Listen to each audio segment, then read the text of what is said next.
Welcome back to my channel स्टडनएक्स। तो C programming सीखने की सीरीज़ में हमने अभी तक डिफरेंट टॉपिक्स सीखे, जैसे कि कंडीशनल स्टेटमेंट्स, नेस्टेड, जिसमें हमने इफ एल सीखा, नेस्टेड इफ एल सीखा, फिर लूप्स का के बारे में सीखा, डिफरेंट टाइप्स ऑफ लूप्स पढ़ा हमने। फिर उसमें कंट्रोल स्टेटमेंट, ब्रेक और कंटिन्यू देखा।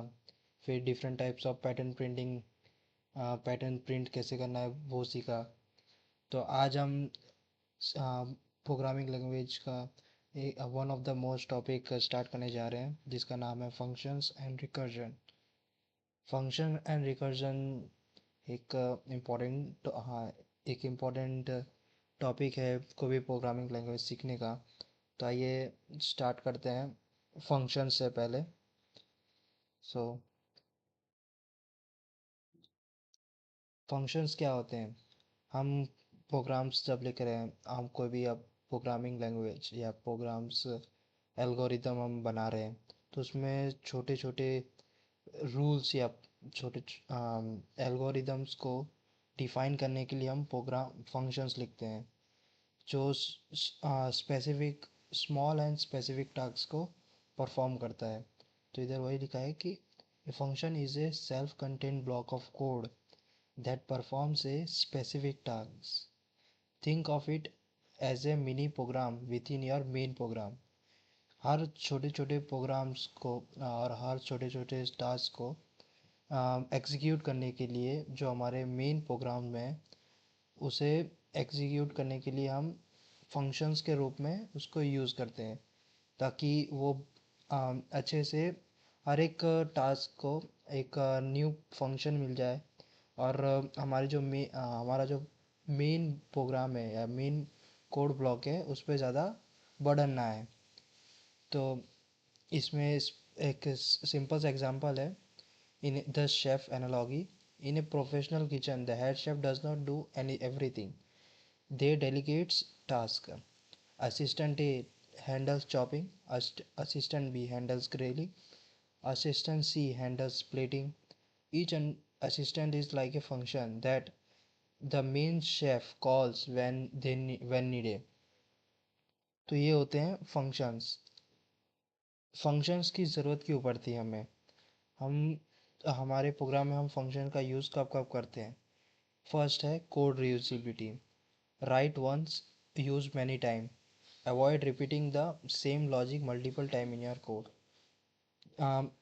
हम कोई भी टॉपिक सीख रहे हैं जिसमें जैसे कि लूप्स हो गया, कंट्रोल स्टेटमेंट्स, कंडीशनल स्टेटमेंट, हम इस सभी चीज़ों का यूज़ तभी करते हैं जब हमें मल्टीपल टाइम्स कोई भी चीज़ रन करनी हो और हमें बार बार लिखना ना पड़े। उसके लिए हम ये छोटे छोटे फंक्शंस जो है उसे यूज़ करते हैं। फिर सेकंड है modularity. Divide a complex program into smaller manageable sub programs, like divide and conquer. जैसे कि हमारे पास एक बड़ा हमें प्रॉब्लम स्टेटमेंट दिया है, जिसमें हमें डिफरेंट डिफरेंट टास्क परफॉर्म करने हैं। जैसे कि हमारा एक प्रोजेक्ट है, जस्ट एन एग्जांपल, कि हमें एक वेबसाइट बनानी है जिसमें लॉगिन पेज हो, फिर टीचर्स अटेंडेंस का हो तो टीचर्स लॉगिन हो, स्टूडेंट लॉगिन हो, से डिफरेंट डिफरेंट टास्क है हमारे पास। तो हर एक टास्क को हम एक फंक्शन के रूप में डिवाइड कर देंगे, ताकि जो हमारा कोड है वो इजीली रन हो सके। और अगर सेम अगर हम सभी चीज़ों को एक ही में रख देंगे, तो हमारे जो मेन प्रोग्राम है उस पर लोड ज़्यादा बढ़ेगा। इसलिए हम हर एक स्मॉलर स्मॉलर टास्क को डिवाइड कर देते हैं, जिसे मॉड्यूलरिटी कहते हैं। फिर थर्ड है ईजियर डिबगिंग। जैसे मॉड्यूलरिटी में हम सभी टास्क को डिवाइड करते हैं, आ, उसी तरह डी ईजियर डिबगिंग भी एक एडवांटेज है फंक्शंस को यूज़ करने का। अब हमें कोई एरर हमारे कोड में आया तो हम उस स्पेसिफाई कर सकते हैं कि सिर्फ ये स्पेसिफिक टास्क फेल होगा, पूरा फंक्शन हमारा जो पूरा मेन प्रोग्राम है वो फेल ना हो जाए। अगर हम विदाउट फंक्शन यूज़ कर रहे हैं, जैसे हम सभी टास्क को एक ही कोड ब्लॉक में रख देंगे, तो अगर एक छोटा सा भी एरर आएगा तो सारे जितने भी टास्क हैं वो सारे कोलैप्स कर जाएंगे, जबकि अगर हम डिवाइड करके हर एक टास्क को एक स्मॉलर फंक्शंस के रूप में डिवाइड कर देंगे, तो अगर कोई सिंगल एरर आई कोई भी स्पेसिफिक फंक्शन में, तो सिर्फ वही फंक्शन कोलैप्स करेगा, जबकि बाकी सारे functions as it is work करेंगे। And last is readability. Clean clean code structure main become easier to read as it is just call other task। तो जब भी हम अपना कोड लिख रहे हैं तो हर एक टास्क कहाँ से कॉल किया जा रहा है वो हमें इजीली पता चलता है। और हमारा जो कोड है वो एकदम नीट रहता है कि हर एक कॉल को कहाँ से डिफ़ाइन किया गया है, हर एक टास्क कहाँ पे एग्जीक्यूट हो रहा है, ये सारी चीज़ें हमें पता चलती है। तो ये था फंक्शंस के एडवांटेज, फंक्शंस को यूज़ करने के एडवांटेजेस। फिर टाइप्स ऑफ फंक्शंस, दो टाइप्स के फंक्शन होते हैं, एक लाइब्रेरी फंक्शन और यूज़र डिफाइंड। लाइब्रेरी फंक्शंस में वो सारे फंक्शंस आते हैं जो सी के हेडर फाइल्स में पहले से डिफाइन किए गए हैं।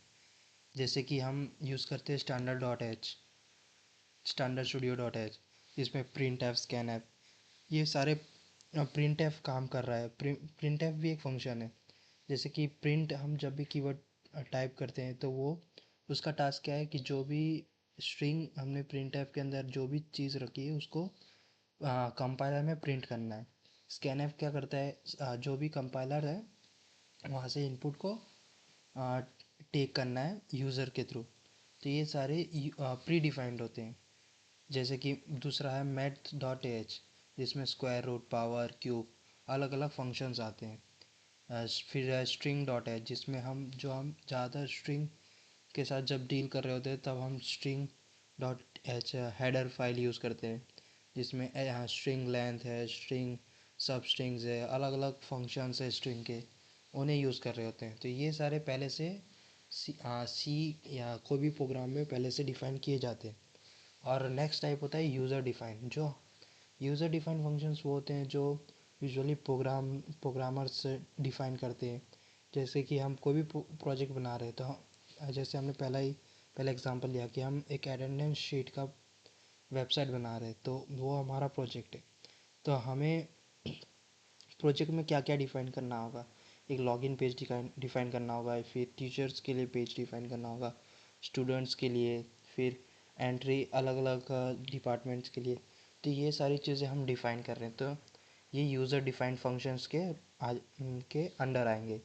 जैसे कि हम कोई कैलकुलेट टैक्स, टैक्स हम कुछ वैल्यूज़ इंसर्ट कर रहे हैं कि हम एनुअली इतना अर्न करते हैं, इनकम है हमारी, तो हमें उस पर कितना टैक्स देना है। तो उसके लिए हम अगर कोई फंक्शन में आ रहे हैं तो उसमें कैलकुलेट टैक्स आ जाएगा, फिर चेक प्राइम नंबर आएगा।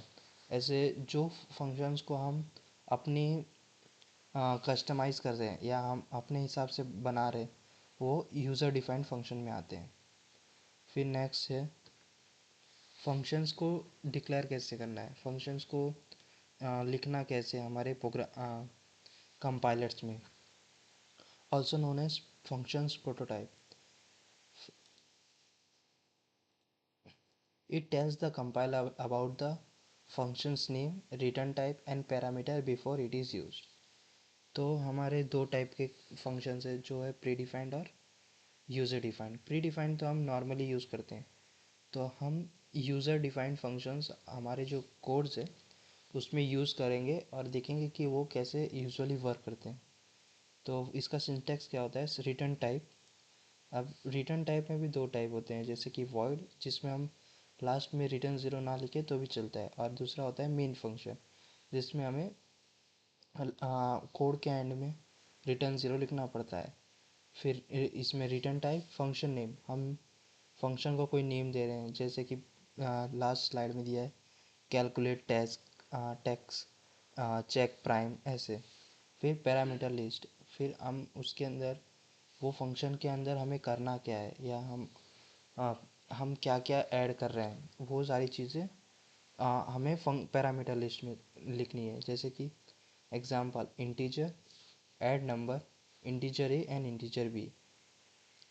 Y prevents implicit declaration error by letting the compiler know what to expect.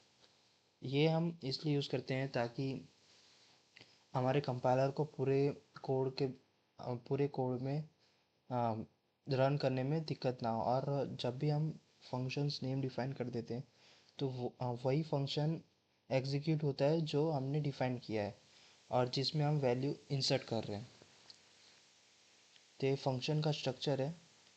The definition contain the actual body of the function, integer sum, integer A, integer B, integer result is equal to A plus B and return result.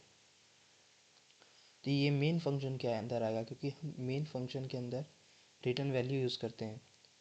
Return type इधर क्या है, integer है। Parameters क्या है, A B है। और body logic with in this curly brackets, हमें implement क्या करना है अपने कोड में, तो वो है लॉजिक। अब फंक्शन कॉल कैसे करता है, जब भी हम फंक्शन डिफाइन कर रहे हैं तो वो दो टाइप से कॉल कर रहा है। फर्स्ट है कि वो किसी और फंक्शन को कॉल करता है, या फिर कई बार ऐसा होता है कि फंक्शन खुद ही को कॉल कर रहा है। जब फंक्शन खुद ही को कॉल कर रहा है तब उसे रिकर्जन कहते हैं। वो हम वीडियो के आगे वाले पार्ट में सीखेंगे। तो अभी हम सीख रहे हैं कि फंक्शन जब भी किसी और फंक्शन को कॉल करते हैं तब वो कैसे एग्जीक्यूट होता है। A function remain dormant until it is called. Function हमेशा अनएक्टिव रहता है जब तक उसे कॉल नहीं किया जाए फ्रॉम मेन फंक्शन और द अनदर फंक्शन। ये हम जब भी नॉर्मल सिंपल कोड लिखते हैं तब इंटीजर मेन इसलिए लिखते हैं क्योंकि एक फंक्शन है। ये हमारे standard studio dot H header file में पहले से स्टोर्ड है। तो हम इसे कॉल करवा रहे हैं कि जो हमारी हेडर फाइल है उसमें से मेन फंक्शन को हम यूज़ करना चाहते हैं, इसलिए हम मेन फंक्शन लिखते हैं। अगर हम कोई भी अपनी डिफ़ाइन कर रहे हैं, हम अपना फंक्शन डिफ़ाइन कर रहे हैं तो उसे भी हम कॉल करा सकते हैं, जो कि हम अभी एग्जांपल्स में देखेंगे। एग्जीक्यूशन फ्लो कैसे करता है इसका, control jump from the main function to the function. अब हम जब भी कोई फंक्शन कॉल कराते हैं तो वो फंक्शन पूरे कोड या डाटाबेस में हमारे कहाँ इम्प्लीमेंट किया गया है या कहाँ लिखा गया है, वो डायरेक्ट वहाँ पे जंप करता है और उसी के थ्रू एग्जीक्यूट होता है। फंक्शन एग्जीक्यूट इट्स बॉडी, और फंक्शन की बॉडी में जो जो हमने एलिमेंट्स डाले या टास्क परफॉर्म करने के लिए इंस्ट्रक्शन दिए वो सारे टास्क एग्जीक्यूट होने लगते हैं। Control return back to the next line in main. जैसा कि मैंने कहा, अगर मेन फंक्शन यूज़ कर रहे हैं हम तो उसमें रिटर्न वैल्यू रिटर्न करने की ज़रूरत होती है। जैसे कि इधर हमने मेन फंक्शन यूज़ किया है तो इधर हम लास्ट में रिटर्न ज़ीरो या रिटर्न वैल्यू रिटर्न करनी ज़रूरी हो जाती है। फिर रिटर्न की टाइप्स दो टाइप होते हैं, जैसे कि पहले ही मैंने बताया, वॉइड और नॉन वॉइड। वॉइड फंक्शन जब भी हम यूज़ कर रहे हैं तो उसमें function that perform a task but do not return any value. जब भी हम वॉइड फंक्शन यूज़ करते हैं तो हमें कोई भी वैल्यू रिटर्न करने की ज़रूरत नहीं होती। और जब भी नॉन वॉइड, जिसका एग्जांपल मेन है, हम मेन फंक्शन हमारे कोड में अभी तक यूज़ करते आए हैं उसमें हम रिटर्न वैल्यू यूज़ करते हैं। The function that must return A value matching the return type. हमने फ्लोट डाटा टाइप लिया है तो रिटर्न में भी उसी डाटा टाइप के वैल्यू होनी चाहिए। तो ये दो टाइप के रिटर्न के टाइप्स है। फिर पैरामीटर्स क्या होते हैं, फॉर्मल और एक्चुअल पैरामीटर्स। फॉर्मल पैरामीटर्स क्या होते हैं, variable declared in the function define definition header. जो जब भी हम कोई फंक्शन डिफाइन कर रहे हैं तो उसके हेडर में जो भी हम वेरिएबल को डिक्लेयर करते हैं वो होते हैं फॉर्मल पैरामीटर। जैसे X comma Y in void add integer X comma integer Y. तो इस टाइप के अगर हम वेरिएबल्स को डिफाइन कर रहे हैं, डायरेक्ट हम वैल्यूज़ नहीं दे रहे हैं, हम वेरिएबल को डिक्लेयर कर रहे हैं, तब हम फॉर्मल पैरामीटर यूज़ करते हैं। और एक्चुअल पैरामीटर्स में कैसा होता है कि देयर रियल वैल्यूज़ और variable pass during the function call. जो वैल्यूज़ हमें जिस वैल्यूज़ पे हमें हमारा कोड एग्जीक्यूट करना है, हम डायरेक्ट वही वैल्यूज़ हमारे पैरामीटर्स को दे देते हैं। जैसे कि इसमें एग्जांपल में लिखा है 10, 20 इन ऐड 10 एंड 20। तो इधर हमने डायरेक्ट वैल्यूज़ दे दी, जबकि फॉर्मल पैरामीटर्स में हम वेरिएबल्स को डिक्लेयर करते हैं। तो ये हैं दो अलग अलग टाइप्स के पैरामीटर्स। फिर कॉल बाय वैल्यूज़ एंड, हम जब लास्ट में जब भी हम फंक्शन लिख रहे हैं तो उसे कॉल कराना ज़रूरी होता है। तो in C the default method of passing parameter is call by value. जब भी हम कोई वैल्यूज़ इनपुट कर रहे हैं, हमें जिस वैल्यू पे हमारा कोड एग्जीक्यूट करवाना है उसे कॉल करा, उस वैल्यू को हमारे फंक्शन में इनपुट करने के लिए हम कॉल यूज़ करते हैं। A copy of the actual parameters value is made in the formal parameter। की कॉन्सेप्ट इसको ऐसे समझ सकते हैं, changes made to the formal parameter inside the function do not affect the actual parameters in the calling function। इसको हम ऐसे समझ सकते हैं कि हमने फॉर्मल पैरामीटर यूज़ किए जिसमें हमने वेरिएबल डिफाइन किया, फिर उसके कोड ब्लॉक में हम उस वेरिएबल को एक्चुअल पैरामीटर की जो वैल्यू है, जो हम वैल्यू जिस वैल्यू पे हम हमारा कोड रन कराना चाहते हैं वो वैल्यू दे दी। इससे क्या फ़ायदा है कि हमें अगर आगे चल के वेरिएबल्स की वैल्यू चेंज करनी हो या डिफरेंट नंबर ऑफ वैल्यूज़ पे हमें अपना कोड एग्जीक्यूट करना हो, तो वो हम इजीली अपडेट कर सकते हैं। जबकि अगर हम डायरेक्ट एक्चुअल पैरामीटर यूज़ कर लेंगे तो हम, हाँ, हमने डायरेक्ट वैल्यूज़ दे दी, और अगर मे बी फ्यूचर में हमें वैल्यूज़ चेंज करनी हो तो हमें पूरे कोड में वैल्यूज़ चेंज करनी पड़ेगी। इसी को बोलते हैं कॉल बाय वैल्यू। फंक्शंस कैसे यूज़ होते हैं, फंक्शन के सिंटैक्स कैसे वर्क करते हैं, और फंक्शन के एडवांटेजेस क्या है। तो हम अभी फंक्शंस के एग्जांपल्स देखेंगे कि फंक्शंस असल में यूज़ कैसे करते हैं हमारे कोडिंग कंपाइलर्स में। Studio dot add integer,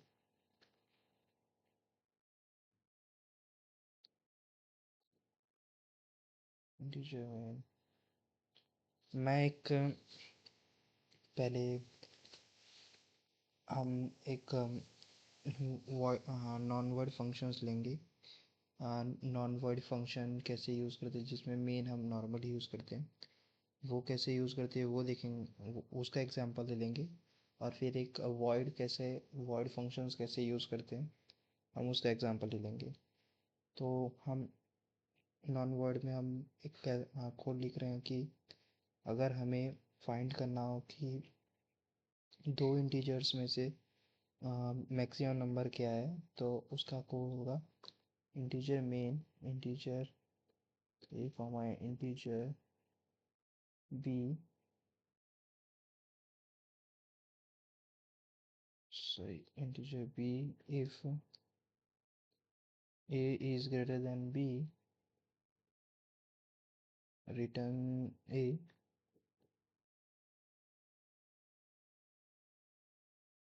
else return b। Okay, ये हमने इंटीजर मेन फंक्शन में लिखा। यहाँ पे हमारा इंटीजर मेन फंक्शन, जो फंक्शन है हमारा, वो कंप्लीट हुआ। अब हम नॉर्मल कोड ब्लॉक में जैसे कि लिखते हैं इंटीजर मेन, यहाँ से हम इनपुट लेंगे integer result is equal to maths 10, 20। हम इधर direct value actual parameter use कर रहे हैं।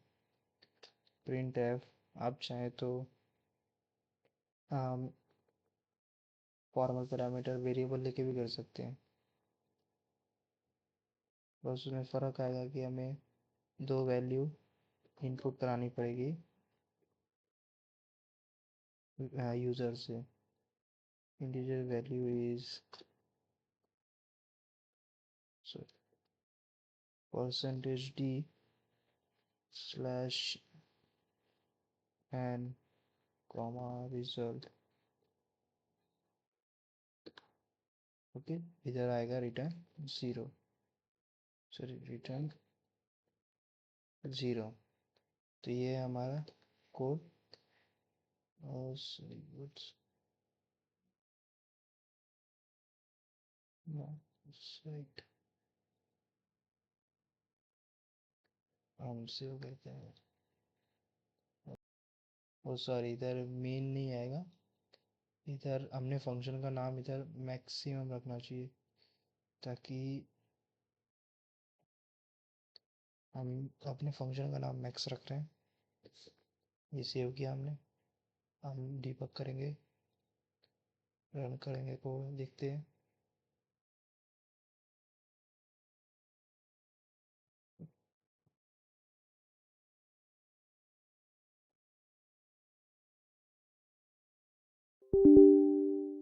सेकेंड लगता है कुछ error है, तो इससे वापस रन करते हैं।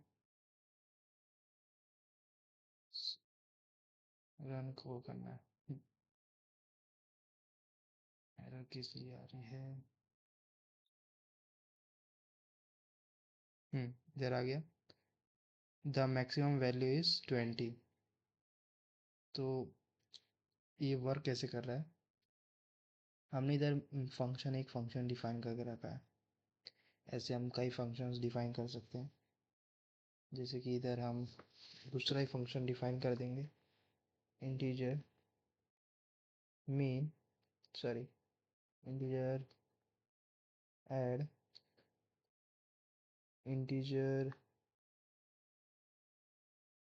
ए comma integer b, return a plus a plus B.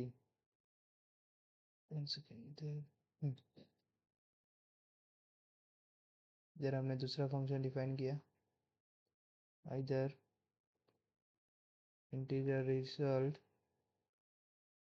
To add save, और इधर हम ऐड करेंगे नई, एक नया लाइन, एक नई लाइन। ऐसे डिफरेंट फंक्शंस हम ऐड कर सकते हैं, इसको रन करेंगे। तो आ गया, the maximum number is 20 and the some is 30। ऐसे हम और भी, अगर चाहे इंटीजर सब्ट्रैक्ट करना हो हमें, तो सब्ट्रैक्ट फंक्शन डाल सकते हैं। सब्ट्रैक्ट फंक्शन आइदर एक नहीं डाल सकते कि इंटीजर रिजल्ट 3 सब्ट्रैक्ट, आइदर एक ब्लॉक प्रिंट एफ करके रिजल्ट 3, इसको सेव करेंगे, फिर रन करेंगे कोड हमारा। इधर आ गया, रिजल्ट डिफरेंस इज 20। हम्म इधर हमने 20 को फर्स्ट लिया, इसलिए नेगेटिव वैल्यू नहीं आई। अगर हम इसे नेगेटिव वैल्यू को ट्राई करें, देखते हैं होता है कि नहीं होता है, ये एरर आएगा। रन किया, देखो इधर -10 आया, डिफरेंस इज। ऐसे हम डिफरेंट डिफरेंट फंक्शंस बना सकते हैं। ये फंक्शंस, ये नॉर्मल फंक्शंस है। फिर दूसरा, जैसे सम, ये सम वाला इसमें हो गया। इसमें इवन ऑड भी लिख सकते हैं कि हम दो नंबर लें, इवन ऑड का अगर हमें बनाना हो। हम इसको फाइल को नेम चेंज करने दीजिए, ये सम डॉट रखते हैं, इसका भी सम। और एक नया फंक्शन में आते हैं जिसमें हम इवन ऑड चेक करेंगे फंक्शंस के थ्रू। अब इसमें हम यूज़ करेंगे विदाउट मेन फंक्शन का, यानी कि हम वॉइड फंक्शन यूज़ करेंगे, जिसमें हमें रिटर्न वैल्यू लिखने की ज़रूरत नहीं होती। तो ये लिखेंगे void even odd integer number if even number कैसे फाइंड करते हैं कि अगर नंबर %2 यानी कि रिमाइंडर 0 आए, तो वो होगा even number. Print F percentage D is even और इट इज ऑड। तो लेट्स सेव दिस एंड अब ये हमने डिफाइन किया कि वॉइड फंक्शन में हमें क्या करना है। और हम डिफाइन करेंगे अब मेन फंक्शन लेके कि हम इसमें हम अपना इनपुट ऐड करेंगे। मेन फंक्शन यूज़ इसलिए हो रहा है ताकि हम अपना जो इनपुट है नंबर वो ऐड कर सके। Integer number print F percentage D enter as integer scan F this. और हम अगर ऐसा नहीं करना है तो हम डायरेक्ट इसमें तो हमने यूज़र से इनपुट लिया। और अगर हम अगर हम डायरेक्ट करना चाहे कि हमें डायरेक्ट चेक करना है इवन और पर्स और 7 हम डिफरेंट डिफरेंट एग्जांपल लेते हैं।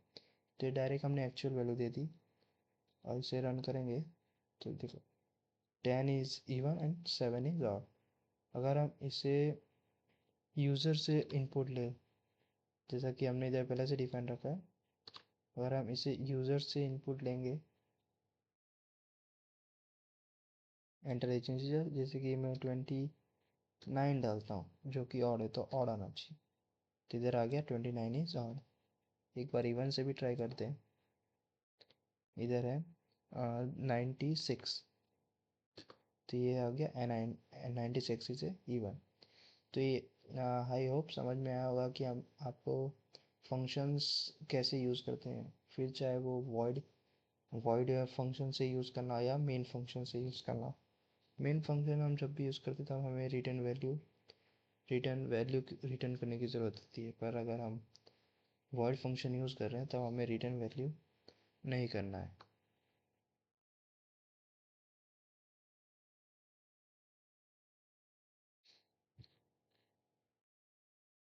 फिर नेक्स्ट टॉपिक है हमारा रिकर्जन। रिकर्जन क्या होता है? रिकर्जन एक स्पेसिफिक टाइप है फंक्शन का। हम फंक्शन में क्या होता है कि हम फंक्शन डिफाइन कर रहे हैं। हम एक से ज़्यादा फंक एक इस with specific function A we can call function B. हम एक फंक्शन से दूसरे फंक्शन को कॉल कर सकते हैं। पर रिकर्जन कैसा होता है कि हम एक ही फंक्शन को उसी फंक्शन के थ्रू कॉल करवा रहे। A process in which a function calls itself, मतलब फंक्शन खुद को ही कॉल कर रहा है डायरेक्टली और indirectly. It's like a mirror reflecting a mirror. जैसे कि ये पर्सन खड़ा है, ये खुद को ही देखे जा रहा है। सेम रिकर्जन भी वो खुद के फंक्शंस को ही अगेन एंड अगेन कॉल करता है, तो उसे हम रिकर्जन कहते हैं। A doll inside a doll real life example है। Just in dictionary finding the meaning of a word using other word. हम एक वर्ड का मीनिंग हमें एक वर्ड का मीनिंग पता है, हम उसी वर्ड से दूसरे वर्ड का मीनिंग ढूंढ रहे हैं। इस एग्जाम्पल ऑफ रिकर्जन। अब रिकर्जन यूज क्या, बेसिक कंपोनेंट्स क्या है, बेस कंडीशन क्या है? The condition that stop the recursion, without this the function will call it's infinitely. जब भी हम कोई भी फंक्शन को उसी के फंक्शन से कॉल कराएंगे तो चांसेस है कि वो इन्फिनाइट लूप में चला जाए। इसीलिए हमें सबसे बेस कंडीशन होती है कि हम हमारा टास्क कंप्लीट होने के बाद वो रिकर्जन स्टॉप होना चाहिए। फिर सेकंड है recursive case, the part where the function call itself is smaller version of the problem. जब भी हम कोई फंक्शन डिफाइन कर रहे हैं तो हम दूसरे फंक्शन से उसी फंक्शन को कॉल करवा रहे हैं। तो हमें मेक श्योर करना है कि जब भी कोई फंक्शन खुद के ही फंक्शन को कॉल कर रहा है तो वो कॉल करने वाला स्मॉलर फंक्शन होना चाहिए जिसे कॉल कर रहा है। फिर था ये है इसका syntax void recurse if base condition लगानी है रिटर्न रिकर्स फिर कॉल इटसेल्फ। हाँ, अभी सिंटेक्स से आपको इतना समझ नहीं आएगा पर हम जब भी जब हम इसके एग्जांपल्स देखेंगे तब आपको और ज़्यादा समझ में आएगा। ये रिकर्जन और इटरेशन में डिफरेंस है। कि डिफरेंस, इटरेशन क्या होता है? Repetition of A code block, मतलब एक ही ब्लॉक को वो रिपीट करता जाता है। जबकि रिकर्जन क्या है? वो एक फंक्शन है जो खुद को कॉल करता है। मेमोरी रिकर्जन की हाई होती है और इटरेशन की लो होती है, क्योंकि यूज फ्यू वेरिएबल और इसमें यूज स्टैक फ्री। अभी स्टैक क्या होता है ये आप नेक्स्ट सेमेस्टर में पढ़ेंगे, जहाँ पे आप स्टैक स्टैक कैसे वर्क करता है, उसके डिफरेंट डिफरेंट फंक्शंस क्या है वो। फिलहाल के लिए आप इतना समझ लीजिए कि रिकर्जन की मेमोरी हाई होती है और इटरेशन की मेमोरी लो होती है। फिर रिकर्जन की स्पीड स्लोअर होती है क्योंकि वो अपने आप को ही बार बार कॉल किया जा रहा है। और इटरेशन की फास्ट होती है क्योंकि वही उसे एक ही फंक्शन को, एक ही कोड ब्लॉक को रिपीट करना है बार बार। और complexity, short code easier for complex logic, longer code for complex logic। जब भी हमें छोटे कोड करने हैं तब हम इजी लॉजिक यूज़ करेंगे, जो कि रिकर्जन का अंडर आएगा। और अगर हमें लॉन्गर कोड या हमें बार बार करवाना हो किसी ब्लॉक को रिपीट, तब हम इलिट्रेशन यूज़ करते हैं, लूप्स का यूज़ करते हैं, जो कि कॉम्प्लेक्स लॉजिक है। जैसे कि एक फिबोनाची सीरीज़ है जिसमें वन लॉजिक क्या है?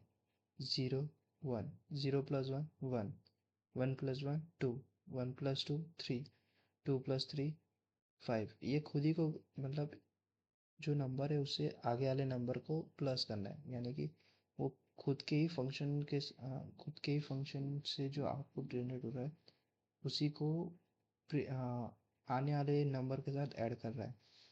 तो इसमें हम रिकर्जन यूज़ कर रहे हैं। तो एक एक एक फिबोनाची सीरीज ये एक एग्जांपल हो गया कि रिकर्जन कैसे वर्क कर रहा है। फिर सम ऑफ डिजिट, अगर में हमारे पास कोई नंबर है उसके इंडिविजुअल सम्स को प्लस करना है। जैसे कि दिया है 123, 123 के 1 2 और 3 को प्लस करना है, तो उसके लिए हम रिकर्जन यूज़ कर सकते हैं, जिसमें एक ही फंक्शन अपने आप को बार बार कॉल करेगा। Percentage D give last digit, N percentage D, N जो है इधर 123, इसको अगर 10 से डिवाइड करेंगे तो जो भी रिमाइंडर बचेगा वो लास्ट डिजिट हो गया। फिर उसी को ऐसे रिड्यूस करते जाएंगे जब तक एन की वैल्यू ज़ीरो ना हो जाए। तो ऐसे हमें वन टू और थ्री अलग अलग एग्जाम्पल्स, अलग अलग डिजिट्स मिल जाएंगे उसी नंबर के, और फिर हम उसे प्लस कर सकते हैं। इसमें रिकर्जन का यूज़ किया जाता है कि बार बार एक ही फंक्शन को कॉल कराने के लिए। की टेकवेज, इसको हम लास्ट में पढ़ेंगे, पहले हम इसके एग्जांपल्स देख लेते हैं। जैसे कि इधर तीन दिया है, write a function is a prime integer, power x comma y using recursion, और find greatest common greatest common क्या बोलते हैं, हाँ, greatest common divisor of two numbers using recursion. तो हम अभी तीन एग्जांपल्स करेंगे फिलहाल रिकर्जन के, जिसमें हम ये फर्स्ट वाला प्राइम इंटीजर, सेकेंड ये वाला अभी हम ट्राई करेंगे। ये दो होमवर्क में होगा, और दो एग्जांपल्स और करेंगे जिसमें हम रिकर्जन का यूज़ करेंगे, जो कि ये फर्स्ट सम ऑफ डिजिट और फिबोनाची सीरीज। ये तीन एग्जांपल्स हम अभी कोड रन करके कोड में ट्राई करेंगे। और लास्ट ये दो जो कैलकुलेट पावर है, power of x comma y using recursion और फाइंडिंग्स ग्रेटेस्ट कॉमन डिवाइजर और of two numbers using recursion, ये दो होमवर्क में करेंगे। ये दो आपके लिए होमवर्क हैं। तो let's let go let's go to the V S code.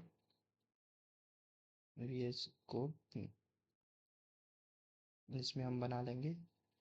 पहला हम सिंपलेस्ट से चालू कर रहे हैं, तो हम यूज़ करेंगे sum of digit. Sum digit dot c. तो इसका लॉजिक क्या है पहले वो समझ लेते हैं। कि हमारे पास कोई नंबर है, उसके हर एक डिजिट को हमें प्लस करना है। तो अगर हम उसी नंबर को 10 के साथ परसेंटेज, अगर n परसेंटेज 10 करेंगे तो वो परसेंटेज जो है जो हमें रिमाइंडर देता है। तो कोई भी एग्जांपल जैसे 123 को हम 10 से या मॉड्यूलस करेंगे तो वो हमें लास्ट डिजिट देगा 3। ऐसे हम उसे रिड्यूस करते जाएंगे जब तक कि n की वैल्यू जो फर्स्ट डिजिट है उसके इक्वल ना हो जाए, या जो टोटल हमारा n है वो सबसे छोटा ना हो जाए। तो लेट्स राइट, तो हैशटैग इंक्लूड, तो let's start. Hashtag include studio dot h integer sum digit, sorry, digits integer N. हम फंक्शन बनाएंगे जिसमें हम लिखेंगे कि हमें क्या करना है। इफ़ एन की वैल्यू क्या है, अगर ज़ीरो हुई तब हम क्या प्रिंट करेंगे, तब हम रिटर्न करेंगे ज़ीरो। और रिटर्न क्या करेंगे, percentage N, N percentage D, N percentage 10 plus sum of digits N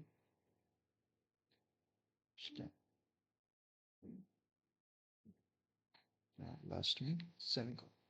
अब इधर का लॉजिक क्या है कि एन की वैल्यू जो भी होगी, वन सेकेंड,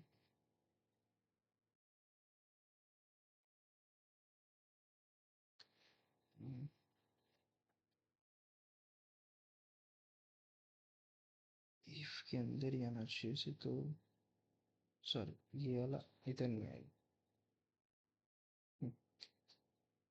अब जब भी कोई n की वैल्यू ज़ीरो नहीं इक्वल होगी तो हमें ज़ीरो ही इनपुट रिटर्न करना है। एल्स अगर वो रिटर्न, अगर n की वैल्यू ज़ीरो नहीं हुई तब हम रिटर्न करेंगे n percentage 10।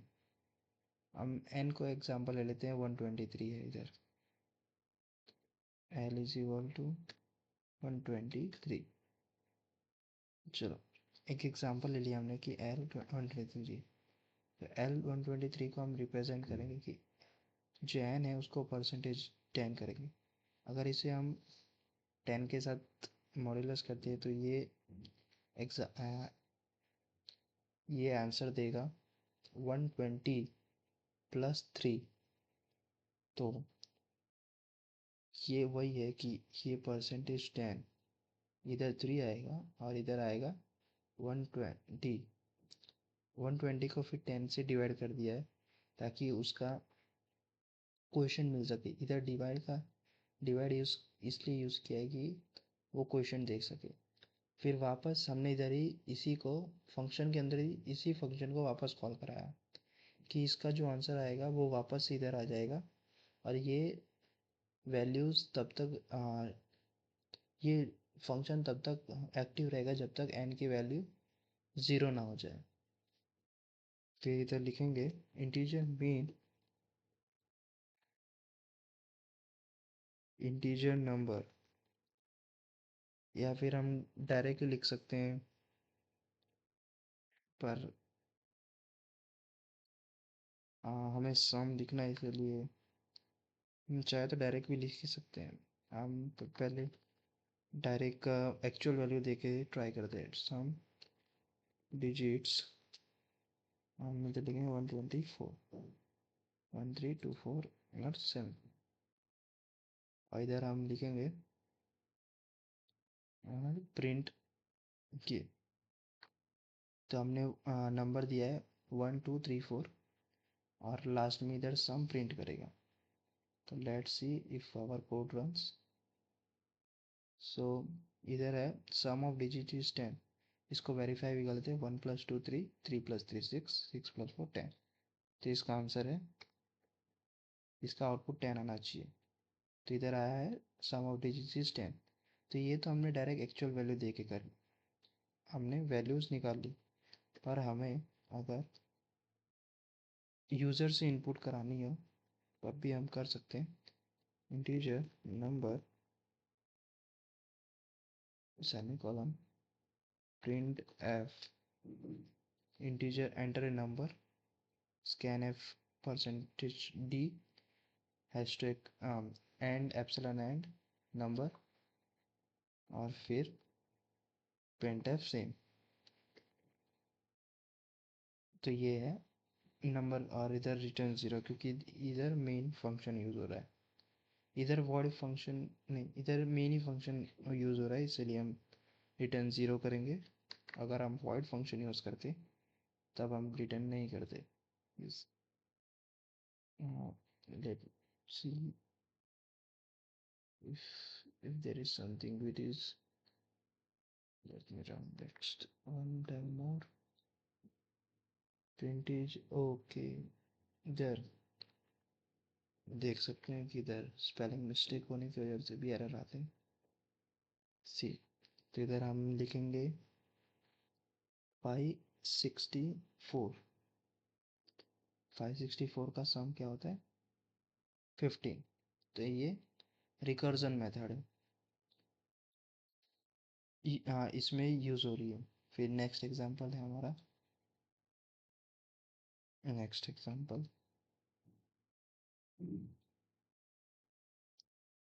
Some of digit हो गया। अब हम फिबोनाची सीरीज को कैसे हमारे रिकर्जन मेथड से यूज़ करेंगे। जैसे कि लिखा है इधर, इसका लॉजिक क्या है? A sequence where each number is the sum of two preceding one. मतलब जो भी नंबर आएगा, जो भी नंबर है वो उसके आने वाले, उसके पहले दो नंबर्स का सम होना चाहिए। जो नेक्स्ट नंबर आएगा वो उसके पहले दो नंबर का सम होना चाहिए। तभी हम इधर, सॉरी, फिबोनाची डॉट सी, तो हम फिबोनाची सीरीज का लॉजिक हमें पता चल गया कि जो भी नंबर नेक्स्ट नया नंबर आएगा वो उसके दो पिछले दो नंबर्स का सम। तो इधर लिखेंगे हम include studio dot h, include studio dot h integer fibo ने फंक्शन का नाम फिब रखा है। फिर यहाँ से हम फंक्शन स्टार्ट करेंगे। If n is equal to zero, n अगर ज़ीरो होगा तब हमें प्रिंट करना है कि रिटर्न ज़ीरो। हम जो डायरेक्ट ही आ गया, पर हम समझ लेते हैं कि अगर n की वैल्यू ज़ीरो हुई तो वो रिटर्न ज़ीरो ही कर देगा। अगर n की वैल्यू वन हुई तब रिटर्न वन करेगा। और अगर n की वैल्यू ज़्यादा हुई, ये इधर n क्या सजेस्ट कर रहा है कि नंबर ऑफ टर्म्स, कितने हमें टर्म्स यूज़ करने हैं। जैसे कि फर्स्ट 10 फिबोनाची सीरीज चाहिए हमें, तो 0 1 1 2 3 5, तो ऐसे 10 टर्म्स सीरीज़ के हमें चाहिए। तो इधर एन एस एन इधर डिनोट कर रहा है number of terms of the Fibo Fibonacci series, number of n, n is equal to number of terms of Fibonacci series. तो ये हमारा फंक्शन जो हमें फंक्शन यूज़ करना है। तो इधर लास्ट में रिटर्न फिब n-1 और n-2 को प्लस करेगा। और अगर हम n ज़ीरो रखेंगे तो हम, तो ज़ीरो फर्स्ट टर्म आएगा तो वो ज़ीरो भी रिटर्न करेगा। अगर one return, one number n की वैल्यू वन होगी तो वो ज़ीरो प्लस वन वन देगा। पर अगर n की वैल्यू वन से ज़्यादा हुई तब वो इसी एल्स कंडीशन में आ जाएगा, तब वो रिटर्न करेगा फिब n-1, यानी कि 2 - 1 तो 1। और 2 - 2 यानी 0, 0 और 1, तो उसी के हिसाब से वो रन करेगा। तो इधर हम लिखेंगे इंटीजर मीन, इधर हम डायरेक्ट दे देंगे कि इंटीजर n की वैल्यू क्या है, इंटीजर नंबर। तो हम चाहे तो डायरेक्ट लिख सकते फिब इंटीजर, हम पहले 10 में पहले 10 टर्म्स चाहिए फिबोनाची सीरीज के। Enter printf, sorry, print number of term. Let's save it and let's see if our code runs. Looks like something wrong happened. printf, हमने printf ही नहीं डाला है। series,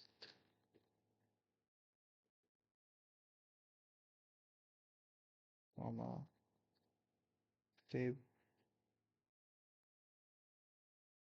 I think this might cause some,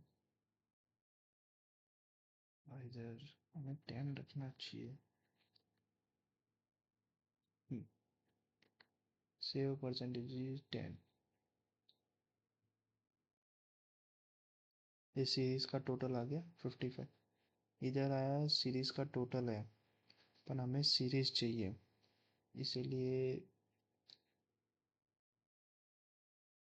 पर अगर हम ये जो 10 हमने डिफाइन किया वो डायरेक्ट 10 टर्म्स का है, तो वो जो भी सीरीज होगी टर्म को उस टर्म तक या 10 टर्म्स तक उसका टोटल जो भी होगा वो डिफाइन कर रहा है। पर हमें ऐसा नहीं चाहिए, हमें पूरी सीरीज चाहिए। तो उसके लिए हमें यूज़ करना पड़ेगा, सॉरी, उसके लिए हमें यूज़ करना पड़ेगा फॉर लूप, ताकि वो जब तक यूज़ ना हो जाए तब तक वो चलता रहे। इसके लिए हम n या x ले लेते हैं, x कॉमा आई। हम दो वेरिएबल्स डिफाइन करेंगे। Print number of terms scanf percentage x, x number में जाएगा, और इंटीजर i इज, अब ये i is equal to 0, i जब 0 होगा तब, और i x से ज़्यादा होना, x से कम होना चाहिए, मतलब x की वैल्यू जो भी होगी उससे एक कम i की वैल्यू होनी चाहिए, तब तक वो रन करना चाहिए। और i प्लस प्लस, ये इसलिए दिख रहा है कि x की वैल्यू, जैसे कि हमने 10 लिया है तो वो 9 है, फिर उसके बाद वो प्लस होगा, वो इंक्रीमेंट करेगा तो 10 तक यूज हो जाएगा। अपन अगर हम इधर इक्वल टू लगा देंगे तो आई इक्वल टू 10 और एक ज़्यादा वैल्यू ऐड करके देगा, इसीलिए हम ये रखेंगे percentage the. Let's run this, और इधर हमें रिटर्न 0 भी करना है क्योंकि हमने मेन फंक्शन यूज़ किया। रिटर्न 0 से, sorry this, return save, let's run this, run,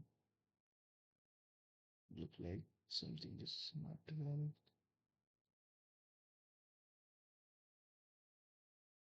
what is happening here, one second। so here आ गया, enter the number of terms, हम टर्म्स ऐड करेंगे तो इधर आ गए 10 टर्म्स। और अगर हम इधर इसको डिलीट करके जे, सॉरी, बाई, वन सेकेंड, इसको हम रखें तो इधर हम इनपुट कर देंगे कि उसका सम भी दिखा दे, तो tab x,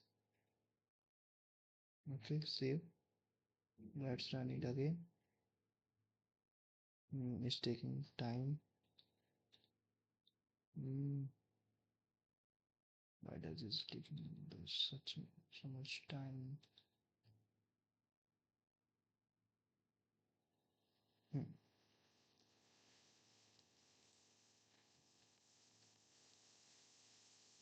Hmm.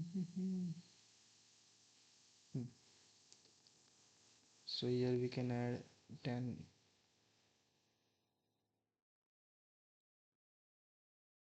I think the series has been printed, but see, the sum has been not printed here. So sum should be printed also. Sum should also be printed. Um, Here is something went wrong. Only series is shown in output where the series sum is not been printed. Let's run one more time. Oh, I think yeah, I got this. This should be before return 0 because the code, I think code get terminated after return 0. Let's save it and run it again one time. One second. Read it once. Run it is taking more time than usual.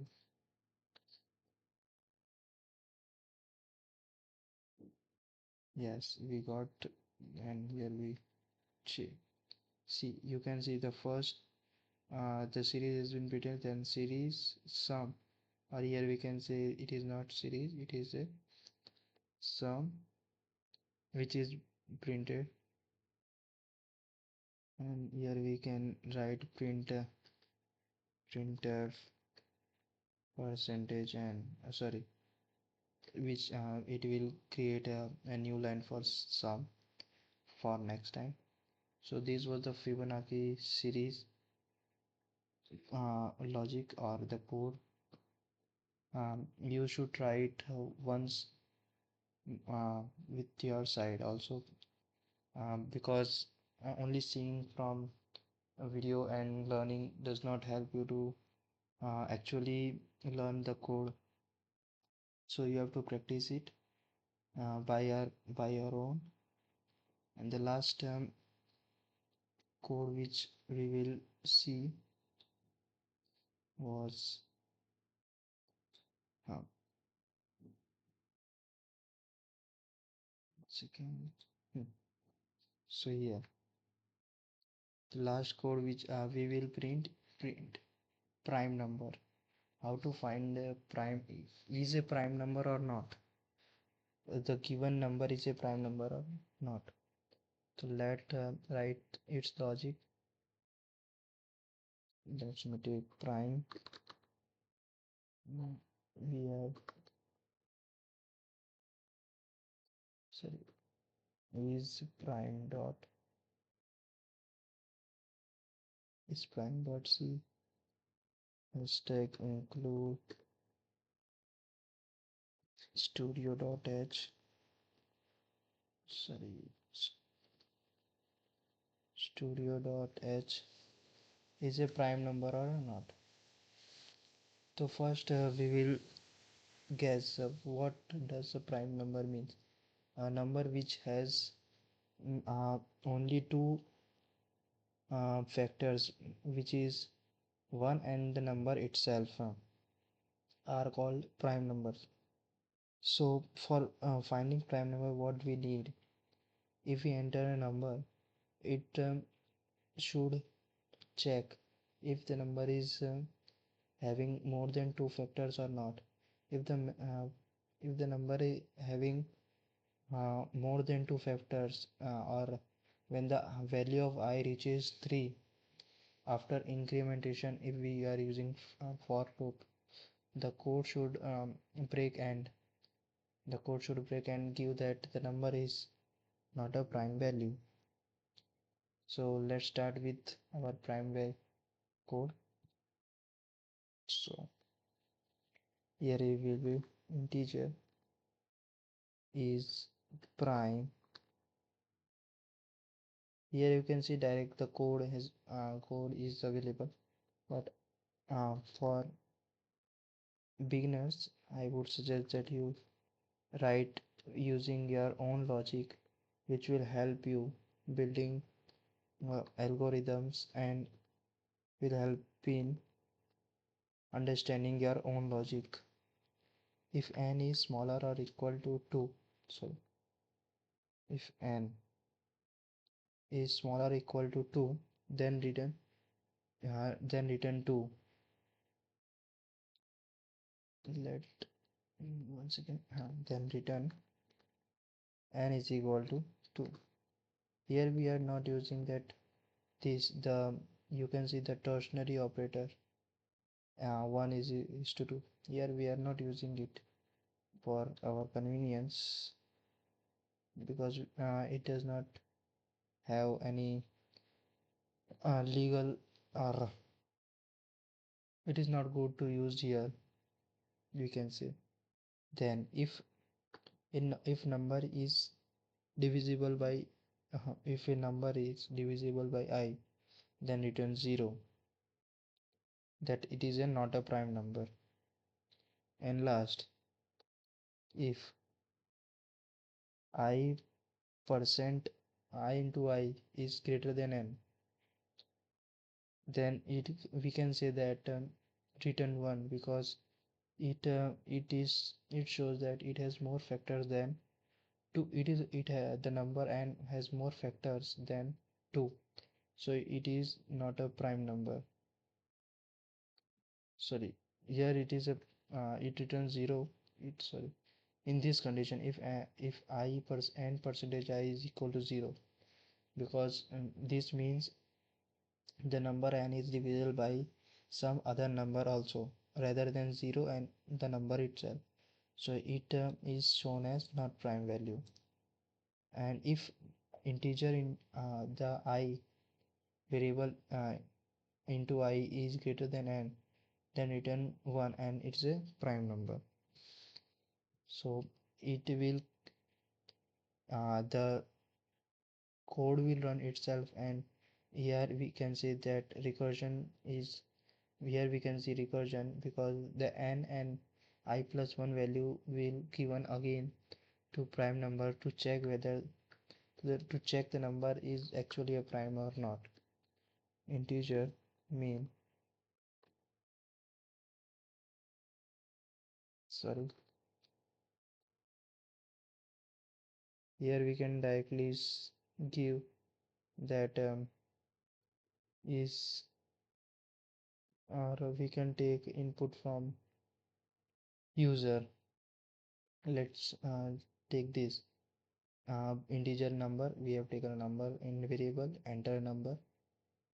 This shows this is for entering or taking input from user. Then if if the number if the number is prime, it should follow that the n should be n is the number we have provided and I is 2 because it has only two factors, so the number is prime. If it follows this, the number is prime.